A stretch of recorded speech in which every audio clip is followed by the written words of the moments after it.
యేసు ప్రభు road మీద వెళ్తుంటే గుంపులు గుంపులు గుంపులు గుంపులు ఆయన వెంట వెళ్తాం మొదలుపెట్టారు. ఎందుకు ఆయన వెంట గుంపులు వెళ్ళేవాళ్ళు? ఎందుకు ఆయన వెంట గుంపులు వెళ్ళేవాళ్ళు? కొందరు ఆయన మాటలు వినాలని, కొందరు ఆయన చేసే స్వస్థతలు అద్భుతాలు చూడాలని, కొందరు ఆయన దగ్గరికి వెళ్తే రొట్టెలు పెడతాడు కడుపు నిండా అని. ఏంటంటే కాబట్టి గుంపులు గుంపులు వెళ్తూ ఉండేవారు. వెరీ పాపులర్ అయిపోయాడు ఆయన గలిలే ప్రాంతంలో. ఆ గలిలయుడు అనే పేరు వచ్చింది, కానీ అదిగో లోకం ఆయన వెంట వెళ్ళిపోతుంది అనే పేరు వచ్చేసింది. అబ్బో ఏంటి ఆయనలో ఉన్న గొప్పతనం అని ఒక 3 యవనస్తులు యేసుప్రభు వెంటబడ్డారంట. 57వ వచనంలో, వారు మార్గమున వెళ్ళుచుండగా ఒకడు నీవెక్కడికి వెళ్ళినను నీ వెంట నేను అద్ది యేసయ్యా నీతో వచ్చేస్తానయ్యా. అబ్బా ఎందుకు నాన్న వచ్చేది? ఎందుకు? నీతో ఉంటే అబ్బా ఎన్ని సలాములు, ఎన్ని నమస్కారాలు, బా ఎన్ని రొట్టెలు, ఎంత అధికారం, ఎంత పెత్తనం, ఎంత గొప్ప. నీతో వస్తా, నీతో వస్తా, నీతో వస్తా, నువ్వు ఎక్కడికి వెళ్తే అక్కడికి నీతోనే వస్తా. ఇలాంటి మీటింగ్ల కంటే కొంతమంది యవనస్తులు నా దగ్గరకు వచ్చి, అన్నయ్య నీతో వచ్చేస్తానన్నా, నీ దగ్గరికి వచ్చేస్తాను, నీ దగ్గరికి వచ్చేయమని నా దేవుడు చెప్పేశాడు అంటాడు. సరే వచ్చే తమ్ముడా అంటాను. వచ్చేయమని మాతో పాటు తీసుకెళ్ళిపోతాం. 1 రోజు 2 రోజులు చూస్తాడండి. ఆ చర్చిలో చూసి, ఎక్కడ పడుకోవాలి? చర్చిలో. మా రూమ్స్ అయ్యి ఇదే రూమ్ అయ్యా. భోజనం అదిగో వండుకొని తిను.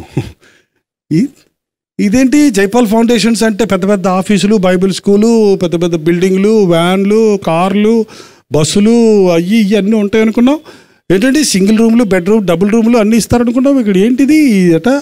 ఈ మందిరం అంతా తొడవాలా, ఇదంతా చేయాలా? అడ్రస్ చెప్పకుండా వెళ్ళిపోతారు 2వ రోజు 3వ రోజు. ఇక్కడ సూటు బూటు చూసి ఎంత వెళ్తే భలే ఉంటుందట్టుంది అబ్బో అనుకుంటారు. ఆడికి పోతే మా చెన్నైలో నన్ను ఆవిడ లెక్క చేయడు. అందుకు నేను ధన్యుణ్ణి. తమిళనాడులో ఉన్నాను కాబట్టి తమిళ వాళ్ళకి నేను అంత బాగా తెలియదు కాబట్టి రోడ్డు మీద నడవగలను. ఇంకా ఆంధ్రాకి వచ్చి రోడ్డు మీద నడిచానంటే నా ప్రాణం తీసేస్తారు. అడ్డం పడిపోతారు జనం వచ్చి, ప్రార్థన చేయండి అయ్యారు, ప్రార్థన చేయండి అయ్యారు ఏమండి. కానీ అక్కడ మెదలకుండా మూల కూర్చొని దేవుడు చెప్పిన పని చేస్తా ఉన్నాను. దాగుండువయ్యా అక్కడ అన్నాడు దేవుడు. అంతే, దాగుండు. కష్టమైన, శ్రమైన, శోధనైన, వేదనైన అదే నేర్చుకున్నాను. నీతో వచ్చేస్తాడు ప్రభా అంటే, ప్రభు అన్నాడు నక్కలకు బురియలు ఉన్నవి, ఆకాశ పక్షులకు గూళ్ళున్నవి, మనుష్య కుమారుడికి తలవాల్చుకుంటుకైనా స్థలమో. నాకేమన్నా ఆశ్రమం ఉందనుకుంటున్నావు ఏంటయ్యా నువ్వు?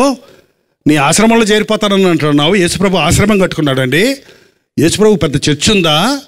యేసుప్రభుకు బస్సు ఉందా? యేసుప్రభుకు వ్యాన్ ఉందా? ఏముంది ఆయనకి? ఏమీ లేదు. నక్కలకు బురియలు ఉన్నాయంట, పక్షులకు గూళ్ళు ఉన్నాయంట, మనుష్య కుమారుడికి తలవాల్చుకుంటుకైనాను. ఆయన ఎన్నో రాత్రులు గెస్సెమని తోటలో గడిపేవాడు మోకాళ్ళ మీద. ఎప్పుడన్నా మార్తమ్మ గారు పిలిచి ఏ వంకాయ ఎప్పుడో పెడితే కాస్త తినేవాడు అక్కడ. ఏమండి, ఎప్పుడైనా ఆ పేతురత్త గారు పిలిచి చేపల కూర వండి పెడితే 2 ముక్కలు తినేవాడు అక్కడ ఆయన. ఇంకా అంతకుమించి పేతురత్త గారింటో ఉండేవాడు. అప్పుడప్పుడు ఇటు గలిలయ ప్రాంతం వచ్చినప్పుడు మరియ మార్త లాజరు ఇంట్లోకి వెళ్ళి ఉండేవాడు. కాసేపు విశ్రాంతి తీసుకునేవాడు. ఇంకెప్పుడైనా కావాలంటే ఆ మేడగది కొంచెం అడిగి రావయ్యా, 1 గంట సేపు వెళ్ళి ఆ మేడగదిలోకి వెళ్ళేవాడు. ఏమంటే ఒకవేళ ఆయనకి ఏదైనా బండి కావాలంటే ఆ గాడిద పిల్లని అడిగి తీసుకురావయ్యా అని చెప్పేవాడు. అదే మోటార్ బైక్ ఆయనకి. ఏంటంటే ఆయనకి ఎప్పుడన్నా ధోని కావాలంటే, పేతురు నీ ధోనిలో కాసేపు ఎక్కించుకుంటావా అని అడిగి ఎక్కి అందులో కూర్చొని బాధ చేసేవాడు. అంతే, ఆయన సొంతమేమీ పెట్టుకోలేదు అసలే. ఆయన ఎవరండి? ఆకాశము నా సింహాసనము, భూమి నా పాదపీఠం అన్న దేవుడు, మహాగణుడు, మహోన్నతుడు, నిత్య నివాసి అన్న ఆ ప్రభు నీ కొరకు నా కొరకు సామాన్యుడిగా ఈ లోకంలోనికి వచ్చి నీలాగా నాలాగా రక్తమాంసాల్లో పాలిభాగస్తుడై పనిచేయటానికి, మనల్ని ఆదరించడానికి, మన బాధలు శ్రమలు భరించడానికి వచ్చిన ఆయన సుఖపడటానికి రాలేదండి ఈ లోకంలోనికి. ఆ మాట విన్నట్నే ఆ అబ్బాయి ఏమయ్యాడో తెలియదు కానీ విజిటింగ్ కార్డు కూడా ఇవ్వకుండా వెళ్ళిపోయాడండి. ఫోన్ నెంబర్ కూడా చెప్పకుండా వెళ్ళిపోయాడు. ఇంక మళ్ళీ రాయలేదు అసలు, సంగతి ఎక్కడ లేదు బైబిల్లో. ఎందుకంటే ఊరు నాయను ఇట్టంటే ఆయన దగ్గరికి వెళ్తే మనకేం వస్తుంది, ఆయనకే గూరు లేదు, వాకిల్ లేదంటే ఇంకా మనకేం వస్తుందని వెళ్ళిపోయాడండి. యేసుప్రభు దగ్గరికి వచ్చేవాళ్ళండి ఏదైనా దొరుకుతుంది అనే వస్తున్నారా, లేకపోతే యేసుప్రభుతో ఉండటమే గొప్ప భాగ్యం అని వస్తున్నారా? ఈ అంచె దినాల్లో నిజ విశ్వాసులుగా బ్రతికి ఈ లోకానికి యేసయ్య గొప్పతనాన్ని ఎలా చాటగలమండి? నక్కలకు బొరియలున్నవి, ఆకాశ పక్షులు గూళ్ళున్నవి, కానీ మనుష్య కుమారుడికి తలబాల్చుకుంటూ స్థలం లేదన్నప్పుడు వాడు వెళ్ళిపోయాడు. ఆయన మరొకనితో నా వెంట రమ్మని చెప్పినప్పుడు అతడు, నేను మొదట వెళ్ళి నా తండ్రిని పాతిపెట్టి వచ్చుటకు నాకు సెలవిమ్మని అడిగాడు. నువ్వు రాయా అన్నాడంట ప్రభు. నువ్వు రాయా అంటే అన్నాడు, వస్తాను ప్రభా. మొదట మా నాన్నని పాతిపెట్టి అప్పుడు వస్తాడంట. ఏంటి పాతిపెట్టి రావటం ఏంటి? ఆ రోజుల్లో యూదులు సాంప్రదాయ ప్రకారం తండ్రి చచ్చిపోయే వరకు ఆస్తి కామన్గా ఉంటుంది, అందరు కలిసి ఉంటుంది. తండ్రి చచ్చిన తర్వాతే కుమారులు వాటాలు వేసుకుంటారు. సో ఈయన్ని వచ్చి వెంబడించవయ్యా అంటే, మా నాన్న చచ్చాక నాకు వచ్చే ఆస్తి వచ్చాక నా ఆస్తిని ఫిక్స్డ్ డిపాజిట్లో వేసుకొని అప్పుడు వచ్చి నీ సేవ చేస్తాను నేను. ఏంటండి, ఎప్పుడండి యేసుప్రభు సేవ చేస్తారు? నా వెంట రావయ్యా ప్రభు, నన్ను నమ్ముకో అంటే ఎప్పుడు నమ్ముకుంటానంటారు? అమ్మాయికి పెళ్ళి అవ్వలేదండి, అమ్మాయి పెళ్ళి అయిన తర్వాత అమాంతంగా మునిగిపోతానండి. ఎందులో ఏంటండి? అదేంటమ్మా, అమ్మాయి పెళ్ళికి రక్షణకి సంబంధం ఏంటి? తండ్రి చనిపోయిన తర్వాత ఆస్తి పంచుకుంటారు. ఇతని ఉద్దేశం ఏంటంటే, నేను యేసయ్య దగ్గరికి వస్తాను కానీ ముందు నా ఆస్తిని నా సొంతం చేసుకొని సెక్యూరిటీ చేసుకొని నేను దాన్ని దాచిపెట్టుకొని అప్పుడు వస్తాను అన్నాడు. ఈరోజు ఎంతమంది యేసయ్యని వెంబడించమంటే, అమ్మాయిలు పెళ్ళిళ్ళు అయ్యాక వస్తానంటారు, ఉద్యోగంలో రిటైర్ అయ్యాక వస్తానంటారు, ఇంకా 2-3 అబద్ధాలు ఆడాల్సి ఉందండి, అబద్ధాలు అయిపోయిన తర్వాత అప్పుడు పూర్తిగా మారుమనసు పొందుతానన్నాడు ఒక ఆయన. ఏంటంటే 2-3 సంతకాలు చేయాల్సి ఉండే దొంగ సంతకాలు ఉన్నాయండి. ఆ సంతకాలు అయిన తర్వాత యేసుప్రభు ఉన్నాము. ఈ లోపల సంతకాలు చేసేటప్పుడు నీ చేతులకు బేడీలు పెడితే ఎక్కడ పోతావు అండి? అయ్యో, మన దేశంలో చూడండి, చీఫ్ మినిస్టర్లు చెరసాలలోకి వెళ్ళిపోతున్నారు. పెద్ద పెద్ద పరతలు ఐఏఎస్ ఆఫీసర్లు, పెద్ద పెద్ద పరతలో ఉన్నవాళ్ళు, ఏమీ లేదు అక్కడ. ఎట్టుంటారో అసలు గుండె ఎట్ట తట్టుకుంటుందో అని ఆలోచిస్తుంటాను నేను కొంతసార్లు. ఎందుకంటే దొంగ సంతకాలు ఎందుకు? దుర్వ్యాపారం ఎందుకు? కుంభకోణాలు ఎందుకు? ధనాశ ఎందుకు? దురాశ. దేవుని బిడ్డలైన వారికి సంతుష్టి సహితమైన భక్తి, ఇది నాకు ఇచ్చాడు చాలు, ఇది నాకున్నది చాలు అని తృప్తి మనకు చాలా ప్రాముఖ్యమైనది. ఈ రోజున చాలామంది జీవితాల్లో యేసయ్యను వెంబడించాలనే ఆశ ఉంది, కానీ లోకాన్ని విడిచిపెట్టలేకపోతున్నారు, లోకంలో ఉన్న హోదాలను విడిచిపెట్టలేకపోతున్నారు, లోకంలో ఉన్న లాభాలను విడిచిపెట్టలేకపోతున్నాడు.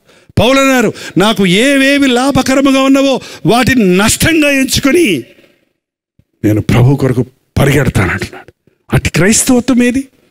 ఈ లోకంలో ఉన్నదాన్ని నేను పెంటగా ఎంచుకుంటున్నాను, నేను యేసయ్యను వెంబడించడం కోసం ఈ లోకమును పెంటగా ఎంచుకుంటున్నాను అన్నాడు.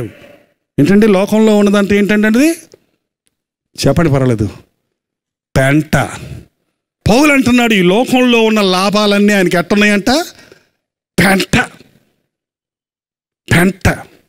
ధనాశ అండి, అధికార వాంఛ, మెప్పులు, గొప్పలు, లోకంలో ఉన్న లాభాలు, వీటిని అసహించుకుంటాడు నిజమైన క్రైస్తవుడు. లోకములో ద్వేషించకుండా, లోకములో ఉన్న వాటిని విడిచిపెట్టకుండా యేసయ్యను నీవు వెంబడించలేవు. పాపాన్ని మూటగట్టుకొని ప్రభుతో పరిగెడతానంటే వీలు పడదు. మొదట నా తండ్రిని పాతిపెట్టి వస్తానంటే ప్రభు చెప్పాడు, మృతులను పాతిపెట్టుకొని నీవు వచ్చి దేవుని రాజ్యమును చచ్చినోళ్ళని పాతిపెట్టుకొనివయ్యా, నువ్వు వచ్చి నా రాజ్యాన్ని గురించి ప్రకటించు. ఈ లోకంలో ఉన్న అన్ని ఉద్యోగాల కంటే, అన్ని ప్రొఫెషన్స్ కంటే, అన్ని పనుల కంటే గొప్ప పని ఏంటో తెలుసండి? దేవుని పని, సువార్త ప్రకటన. నీ జీవితం ధన్యం అవ్వాలంటే నీవు దేవుని కొరకు ఏం చేసావో అది మాత్రమే నిలిచి ఉంటుందండి. నువ్వెన్ని మేడలు కట్టించావో, నువ్వు ఎన్ని ఇళ్ళు కట్టించావో, ఎంత డబ్బులు పోగు చేసావో, నువ్వు ఎన్ని డిగ్రీలు సంపాదించుకున్నావో, ఇవేవి రేపొద్దున పరలోకానికి లెక్కకు రావు. ఈవెన్ పాస్టర్ గారులమైన మాకు కూడా, జైపాల్ నువ్వు ఎన్ని పుస్తకాలు రాసావని దేవుడు నన్ను అడగడో. అబ్బో 50 పుస్తకాలు రాసావు, బలా నమ్మకమైన మంచిదాసుడు అని అనడో. నీ పుస్తకాలు చదివి ఎంతమంది మేలు పొందారు, నువ్వు రాసిన పుస్తకముల ద్వారా ఎంతమంది రక్షించబడ్డారు, దాన్ని బట్టి నాకు ప్రతిఫలం ఇస్తాడు. ఎన్ని మీటింగులు పెట్టావు నువ్వు నన్ను లెక్క అడగడా ఆయన. నీ మీటింగులకు వచ్చిన వారు ఎంతమంది నా రాజ్య వారసులు అయ్యారు అని నాకు ప్రతిఫలం ఇస్తాడు. ఎంతమంది వచ్చారు నీ మీటింగులకు అని అడగడు.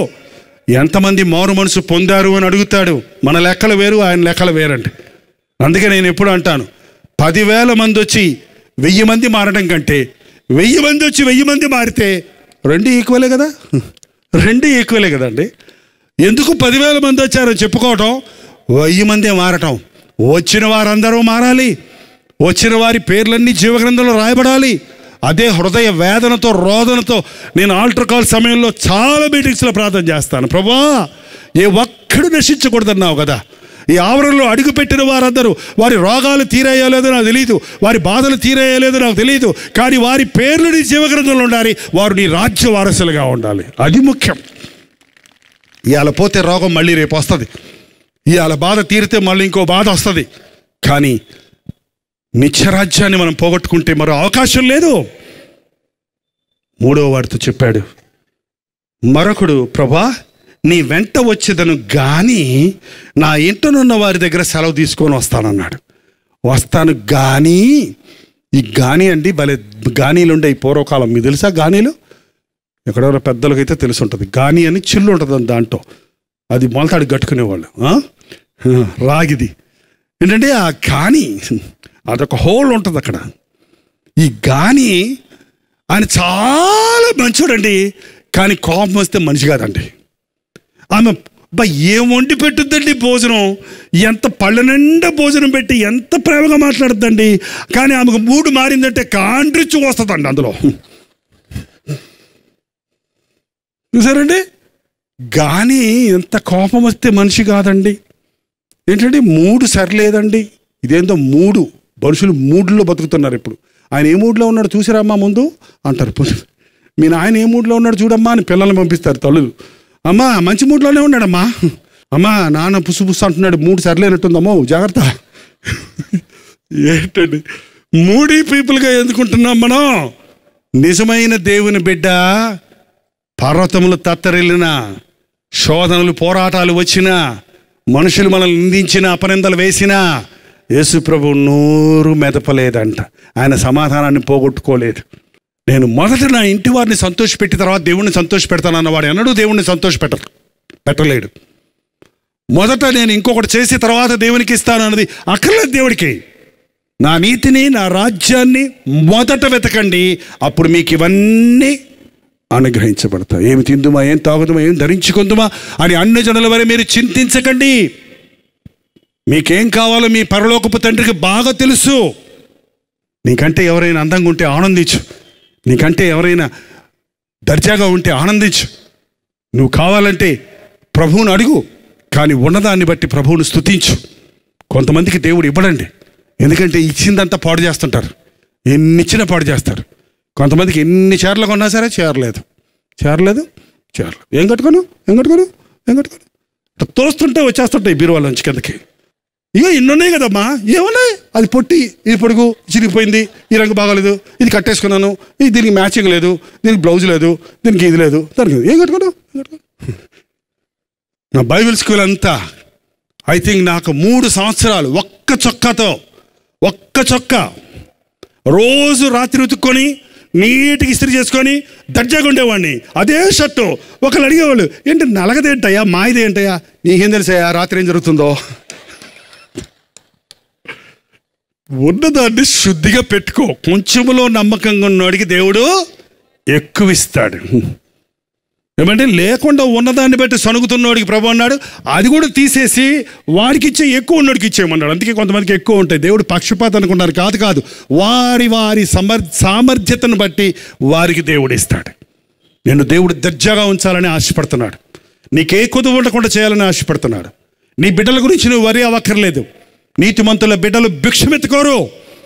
దావీదు అన్నాడు, పెద్దవాడిని అయినాడు, ఇప్పుడు ముసలివాడిని అయి ఉన్నాను, కానీ నీతిమంతుల బిడ్డలు భిక్షమెత్తుకోవటం నేను చూడలేదు నా అనుభవంలో. లక్షాధికారులు భిక్షాధికారులు అయిపోయారు, కుబేర్లు కూటికి లేక చచ్చారు, కానీ నీతిమంతులు దేవుని నమ్మిన వారికి కానీ వారి బిడ్డలకు కానీ ఏ కొరత లేదు. నువ్వేమి ఆస్తి చేకూర్చి నీ బిడ్డలకు ఇవ్వక్కర్లేదండి. ఆస్తి చేకూర్చిస్తే 5 నిమిషాల్లో తిని తాగి పాడు చేస్తారు వాళ్ళు. నువ్వు యేసయ్యని ఇయ్యి, ప్రభువుని దగ్గర వారు అడగడం నేర్పించు. నీకేది కావాలో ప్రభువా నాకు దయచేయమని నీ బిడ్డలు అడగడం నేర్పించు. చిన్నప్పుడే వారు పెద్దవారైనప్పుడు వారి విశ్వాసములో సమృద్ధిని చూడగలుగుతారు. ఈ రాత్రి యేసయ్యను వెంబడించేది లాభాల కోసము కాదండి. యేసయ్యను వెంబడించేది ఒక ఆప్షన్ కాదు, యేసయ్యను వెంబడించేది ఏదో కుదిరితే మరుద్దాం లేకపోతే లేదని కాదు. యేసయ్యను వెంబడించేది మనకు అన్నీ అయిపోయిన తర్వాత, మన స్థితి అయిపోయిన తర్వాత, అన్ని దివాలు తీసిన తర్వాత, ఇంకా ఏ గతి లేనప్పుడు, దిక్కు లేనప్పుడు, సత్యంబు తెలిసిందిరా నాలో నాకు సత్యంబు తెలిసిందిరా అంటాడటండి. సంసారం చేయలేక, అప్పులు తీర్చలేక, కుటుంబాన్ని కట్టుకోలేక, ఇంకా అప్పులోడు వస్తే నా దగ్గరే ఉంది బూడిదా, సత్యం తెలిసిందిరా, నాకు యోగం కలిగిందిరా అని వెళ్ళిపోతారంటండి. ఏంటండి సన్యాసి అంటారు వాళ్ళని, సన్యాసి.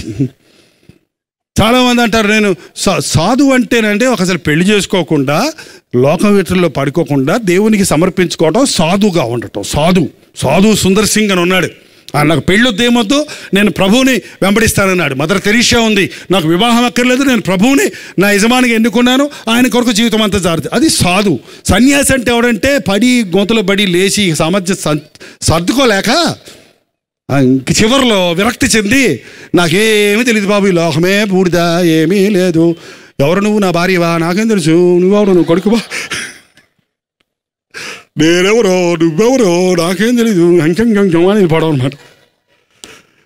మిస్హ్యాండిల్ చేసుకుంటున్నారండి చాలామంది. వారి జీవితాన్ని పాడు చేసేసుకొని, కన్ఫ్యూజన్ చేసేసుకొని, గందరగోళం చేసేసుకొని, కొంతమంది ఇట్లా అంటారు, కొంతమంది చచ్చిపోతామంటారు, కొంతమంది చచ్చిపోతున్నారు, కొంతమంది కన్నబిడ్డలకు విషయం ఇచ్చి చంపేసుకుంటున్నారు, కొంతమంది దేశ దిమ్మర్లకు తిరుగుతున్నారు, కొంతమంది డిప్రెషన్కి వెళ్ళిపోయి ఎప్పుడు కృంగిదలతో వేదనతో కుమిలిపోతూ ఉన్నారు. ఈ రాత్రి నా దగ్గర ఉన్న సందేశం ఏంటంటే, నువ్వు ఎటువంటి పరిస్థితుల్లో ఉన్నా, చచ్చిన వారిని వెంబడించిన పరిస్థితుల్లో ఉన్నా, లోకానికే మొదటి స్థానం ఇచ్చిన పరిస్థితుల్లో ఉండి నీవు నష్టపరుచుకుంటుంటున్నా, యేసయ్యను వెంబడిస్తే నాకేమీ లేదు అని భయపడిపోయే పరిస్థితుల్లో నీవు ఉన్నా, యేసయ్య నిన్ను కోరుకుంటున్నాడు.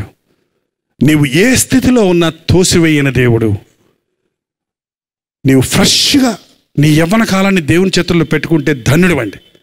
ఒకవేళ ఇప్పటికే నీ యవ్వనం గడిచిపోయి పాప ఊబిలో పడిపోయి ఇక నేను దేవునికి పనికిరాను అని నిన్ను నీవు హాని చేసుకొని చచ్చిపోదాము, లేక జీవితంలో నా పాపంలో నా ఇష్టం వచ్చినట్టు బతుకుదాము అని ఒక తీర్మానం చేసుకొని నాశనమైపోతున్న పరిస్థితుల్లో ఉన్న ప్రభువు నిన్ను తోసివేయటం లేదు. నా యొద్దకు వచ్చేవాడు నేను ఎంత మాత్రమో తోసివేయనన్న ప్రభువు. నీవు ఏ స్థితిలో ఉన్నా నిన్ను ఆయన ప్రేమిస్తున్నాడు, నిన్ను ఆయన చేరదీయడానికి సిద్ధంగా ఉన్నాడు. నీకు ఆయన గొప్ప రక్షణ ఇచ్చి నీవు పోగొట్టుకున్నవన్నీ తిరిగి నీకు ఇవ్వాలని ఆశపడుతూ ఉన్నాడు. ఒక పాపి తన పాపం కొరకు పశ్చాత్తాపడుతున్నప్పుడు అండి, పరలోకంలో దేవతల ఎదుట సంతోషం కలుగుద్దట. పరలోకంలో దూతల ఎదుట ఎవరున్నారో తెలుసా? నీకోసం నా కోసం ప్రాణమిచ్చి, శిలువ యాగములో బలియాగముగా తన ప్రాణమిచ్చి, మరణించి మృత్యువును జయించి, నరక శక్తులను జయించి, పాపములను క్షమించుటకు అధికారం కలిగిన వాడిగా మృత్యుంజయుడే లేచిన ప్రభువు దూతల ఎదుట కూర్చొని ఈ రోజున తండ్రి కుడి పార్శ్వమున కూర్చుని నీ కొరకు నా కొరకు విజ్ఞాపన చేయుచున్నాడు. ఏ ఒక్కడు నశించడం ఇష్టం లేదు. ఇదిగో ఆ సహోదరి కోసం నేను ప్రాణం పెట్టాను, ఈ తమ్ముడి కోసం నేను ప్రాణం పెట్టాను, ఈ వ్యక్తిని నేను ప్రేమిస్తున్నాను, ఈ వ్యభిచారాన్ని నేను ఇంకా ప్రేమిస్తున్నాను, ఈ దొంగను నేను ప్రేమిస్తున్నాను, ఈ తిరుగుబాటుదారుని ప్రేమిస్తున్నాను, ఇతడు నా మాట వినకుండా సర్వం పోగొట్టుకున్నాడు, అయినా నేను ఇతడిని ప్రేమిస్తున్నాను అన్న ప్రభు కృప మనల్ని వెంటాడుతుందండి. ఈ రాత్రి నిన్ను ప్రభు ప్రేమిస్తున్నాడు.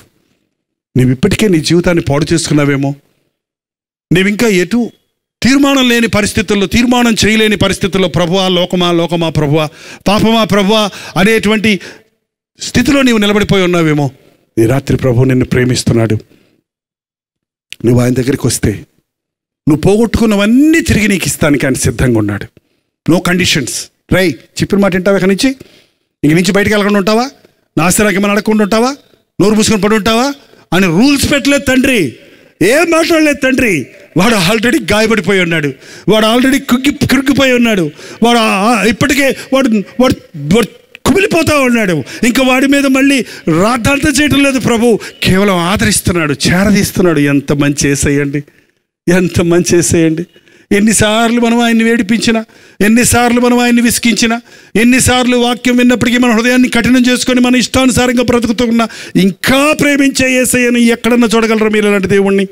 ఇలాగ నీ వెంటబడి నిన్ను ప్రేమిస్తూ నిన్ను తను హత్తుకోవాలని, నీకు ఒక ప్రత్యేకమైన, నీకు ఒక శాశ్వతమైన జీవం ఇవ్వాలని, లోకంలో నీకు సమాధాన సంతోషాలు ఇవ్వాలని ఆశపడే ఈ ప్రభువును నీవు నీ రక్షకుడిగా అంగీకరించావా? నువ్వే స్థితిలో ఉన్నావో ఆ స్థితిని గురించి ప్రభువుకు చెబితే, నేను నిన్ను వెంబడిస్తానయ్యా. ప్రభు చెప్పాడు, ఎవడైనా నన్ను వెంబడించగోరు ఎడల తన్ను తాను ఉపేక్షించుకొని అనుదినము తన సిలువెత్తుకొని నన్ను వెంబడించాలి. భయపడిపోతున్నారా? ప్రయాసపడి భారం మోయించిన వారలా నా ఎద్దుకు రండి, నా కాడి ఎత్తుకొని నా ఎద్దు నేర్చుకోనండి. నా కాడి సులువైనది, లఘువైనది. మనం మోసే పాపపు కాడి కంటే, సాతాను కాడి కంటే మన ప్రభువును వెంబడించడంలో ఉన్న గొప్ప భాగ్యం, గొప్ప సమాధానం ఎంత సులువో అది ఆయన్ని వెంబడిస్తున్న వాళ్ళకే తెలుస్తుందండి. ఎందుకంటే ఒక కాడిలా కట్టినప్పుడు, 2 ఎద్దులు కట్టినప్పుడు ఒక పక్క ప్రభువు ఉన్నాడు, ఇంకో ప్రక్క నిన్ను ఉండమంటున్నాడు. నువ్వు అది పెట్టుకున్నప్పుడు భారమంతా మోసేవాడు ఆయనే. నువ్వు ఆయనతో నడుస్తున్నప్పుడు ఎంత గొప్ప ఆధిక్యతో, ఎంత గొప్ప దీవెనో మనం నడుస్తున్నప్పుడు ఇది అర్థమవుతుందండి. ఇక్కడ యవనస్తులైన వారు ఆలస్యం చేయకండి. ఈరోజే మీ జీవితాన్ని ప్రభువుకి అప్పగించండి.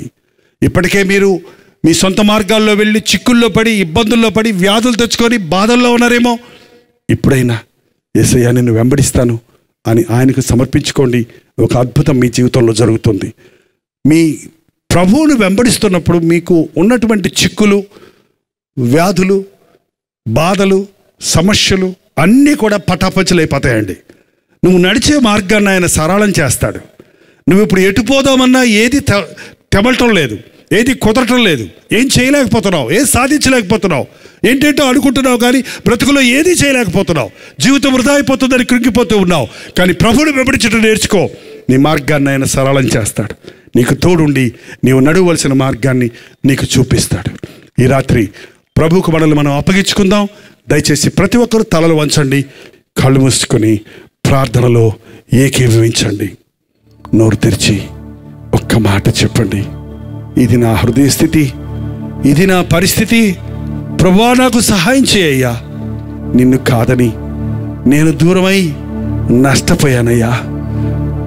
నిన్ను కాదని సాతాను ఒడిలో చిక్కుకుపోయానయ్యా. సాతాను బంధకాల్లో పడిపోయానయ్యా. నాకు విడుదల కావాలేసయ్యా. ఈ రాత్రి నన్ను దర్శించు నాయనా. ఇక్కడి నుంచి నేను నీ ఆశీర్వాదాలతో వెళ్ళాలి ప్రభువా. ఈ రోజు నుంచి నీ అడుగు జాడల్లో అడుగులేసుకొని నడవాలి నాయనా. నేను పోగొట్టుకున్నవన్నీ తిరిగి పొందాలయ్యా. నాకు సహాయం చేయని నోరు తెరిచి ప్రతి ఒక్కరూ ప్రార్థన చేద్దాం. ప్రభువా నిన్ను వెంబడిస్తానయ్యా. ఈ రోజు నుంచి నిన్ను వెంబడిస్తానయ్యా. ఇదిగో నా జీవితం నీ చేతుల్లో పెట్టుకుంటున్నానయ్యా. నన్ను నడిపించు అన్నవారు మీ కుడి చేతి చూపించండి. ఒక ప్రత్యేకమైన ప్రార్థనతో ఈ కోడికను ముగించుకుంటున్నాం. పరిశుద్ధుడా ఒక్కసారి చూడు నాయన. నీ బిడ్డలు ఎత్తిన చేతులు చూడు నాయన. వారి గుండెల్లో ఉన్న వాంఛను చూడు నాయన. వారి హృదయాల్లో ఉన్న మూలుగులు విని నాయన. వారి హృదయాల్లో ఉన్న ఆశను చూడయ్యా. నీ కోసం బ్రతకాలి, నీ సాక్షిగా బ్రతకాలి అని ఆశపడుతున్నామే కానీ మా చేత కావటం లేదే. మరల నేను పడిపోతున్నానే, మరల జారిపోతున్నానే, నా ప్రభువును సంతోష పెట్టలేకపోతున్నానే అని కుమిలిపోతున్న వారిని చూడయ్యా. ఇప్పటికే పాపములో కుమిలిపోయాను, కూరుకుపోయాను, సాతాను చేతుల్లో నలిగిపోతున్నాను. నాకు విడుదలన్నదా, నాకు జయమున్నదా, నేను దేవునికి పనికొస్తానా అని రోధిస్తున్న వారిని చూడు నాయన. వ్యభిచార కార్యాలకు చోటించి ఎయిడ్స్ రోగానికి గురై కుమిలిపోతున్న వారిని చూడు. నిన్ను స్వస్థపరచు యెహోవాను నేనే అన్న ప్రభువా. పాపము కొరకు పశ్చాత్తాపడి ప్రభు ఇచ్చే స్వస్థత పొందినట్లు ఇప్పుడే నీ కార్యాన్ని జరిగించిన ఆయన. లోకాశలకు చోటిచ్చి, జీవపు డబ్బానికి చోటిచ్చి, తాహతకు మించిన ఖర్చులు చేసి అప్పుల కూపములో పడిపోయానే, మోసపోయానే, నష్టపోయానే, జీవితంలో సర్వము పోగొట్టుకున్నానే అని కుమిలిపోతున్న వారిని చూడయ్యా. నేనున్నాను, నీవు పోగొట్టుకున్నవన్నీ తిరిగి నేను ఇస్తాను అన్న నీ ఆదరణ మాటలు పశ్చాత్తాపడుతున్న వారికి అనుగ్రహించు తండ్రి.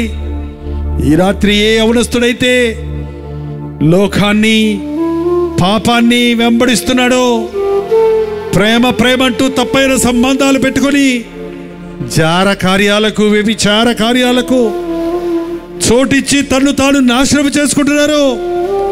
అట్టి యవనస్తులను నజరేయుడైన యేసుక్రీస్తు నామములో ఈ సమయంలో విడుదల చేయించున్నాము తండ్రి. తమ దేహము దేవాలయమని, తమ పాపముల కొరకు పశ్చాత్తాపడి నీ రక్తములో కడగబడి నీ సాక్షులుగా బ్రతుకుటకు అట్టి యవనస్తులకు సహాయం చేయి తండ్రి. ఏ కుటుంబం అయితే సమాధానం లేక భార్యాభర్తల మధ్య జగడాలతో, త్రాగుడుతో, రోదనతో ఉన్నదో, ఏ కుటుంబంలో సాతాను తాండవం చేస్తున్నాడో అట్టి కుటుంబాలను నజరేయుడైన యేసుక్రీస్తు నామములో విడుదల చేయించున్నాము తండ్రి. త్రాగుడుకు భక్తులు బానిసైపోయి విడిచిపెట్టలేక ఇంటిని ఒంటిని గొల్ల చేసుకుంటూ జీవితాన్ని పాడు చేసుకుంటున్న వారిని దర్శించిన ఆయన, మా పాపములను మేము ఒప్పుకొని ఎడలా నీవు నమ్మదగిన వాడివి, నీతిమంతుడు కనుక మా సకల దుర్నీతి నుండి మమ్మల్ని పవిత్రులుగా చేస్తారన్నావు. ఎవరి పాపముల మూట, ఎవరి పాపముల యొక్క పర్యవేక్షణములో ఎవరు నశించిపోతున్నారో అట్టి వారి మీద విశ్వాసముతో అలనాడు నీవు సిలువలో, కలువరి సిలువలో కార్చిన రక్తమును ప్రోక్షించుచున్నావు తండ్రి. పాపిది కట్లను తెంచివేయవు నాయన. మానవ హృదయాన్ని మార్చగలిగిన వాడివి నీవు మాత్రమే. నీచమైన, హీనమైన పాతాదాము స్వభావము నుంచి మమ్మల్ని విడిపించి క్రీస్తు యేసుకు కలిగిన మనస్సును మాకు కలుగజేయగలిగిన వాడివి నీవే గనుక నీ పాదముల దగ్గర మొరపెట్టుకుంటున్నాము తండ్రి. చిన్న బిడ్డలకు వ్యాధులని, బాధలని, కుటుంబాల్లో సమస్యలని, చిక్కులని, ఉద్యోగం లేదని ఎంతోమంది మదనపడుతున్నారయ్యా. చదువుకున్నాను కానీ ఉద్యోగం లేదే, నా తల్లిదండ్రులు నా మీద ఆశలు పెట్టుకున్నారే, నాకు పని దొరకలేదని ఎంతోమంది యవనస్తులు ఈ దినాన అల్లాడుతున్నారే. అటు వారిని కనికరించు. నీవు ఆశీర్వదిస్తే అది ఎన్నటనటికి ఆశీర్వాదము కనుక అట్టి వారికి రక్షణ దయచేయి, అట్టి వారికి దీవెన దయచేయి, అట్టి వారికి అవసరమైన జీవనోపాధి దయచేయము నాయన. ఉద్యోగములు దయచేయము తండ్రి. ఆకాశ పక్షులను పోషించే దేవుడము, కాకుల కంటే మీరు శ్రేష్ఠులు కాదా? ఆకాశ పక్షుల కంటే మీరు శ్రేష్ఠులు కాదా? నీ సారూప్యంలో, నీ ఆకారంలో చేయబడిన మేము పస్తులు ఉండటం నీకు ఇష్టం కాదు కదా? బాధలు పడటం నీకు ఇష్టం కాదు కదా? మా పాపం వల్ల తెచ్చుకున్న కీడును తప్పించి ధనవంతుడైన నీవు మా నిమిత్తమై దరిద్రుడివై మమ్మను ధనవంతులుగా చేయాలని ఆశించావు గనక నీ కాపుదల, నీ దీవెన మాకు దయచేయవు నాయన. ఈ సమయంలో నీ సన్నిధిలో ఎవరెవరు వారి చేతులెత్తి ఇదిగో ఈ రక్షణ నాకు కావాలి, ఇదిగో ఈ రోజు నుంచి నేను యేసయ్య అడుగుజాడల్లో నడుస్తాను, ఇదిగో నేను ఈ ఊబిలో ఉన్నాను, ఈ చిక్కులో ఉన్నాను, ఈ వ్యాధిలో ఉన్నాను, ఈ సమస్యలో ఉన్నాను, ఈ చీకటి శక్తుల వల్ల పీడించబడుతున్నాను, సమాధానం లేని పరిస్థితుల్లో ఉన్నానని ఎవరెవరు నోరు తెరిచి, హృదయం తెరిచి నీకు మొరపెట్టుకుంటున్నారో వారి ప్రార్థనలకు, వారి విశ్వాసమును బట్టి జవాబు దయచేయము నాయన. ఈ రాత్రి ఒక అద్భుతమైన రాత్రిగా, మరువలేని రాత్రిగా ప్రభువు మమ్మను దర్శించాడు అన్న విశ్వాసముతో ముందుకు సాగే రాత్రిగా దీవించుమని యేసుక్రీస్తు నామములో అడుగుచున్నాము తండ్రి. మన తండ్రి అయిన దేవుని యొక్క ప్రేమయు, కుమారుడైన క్రీస్తు యొక్క కృపయు, ఆదరణకర్త అయిన పరిశుద్ధాత్మ యొక్క సహవాసమును కుడి వచ్చిన మనందరికీ, మరి ముఖ్యంగా చేతులెత్తి ప్రభువుకు సమర్పించుకున్న మీకును ఇప్పుడును సదాకాలమును తోడై ఉండును గాక. ఆమేన్, ఆమేన్, ఆమేన్.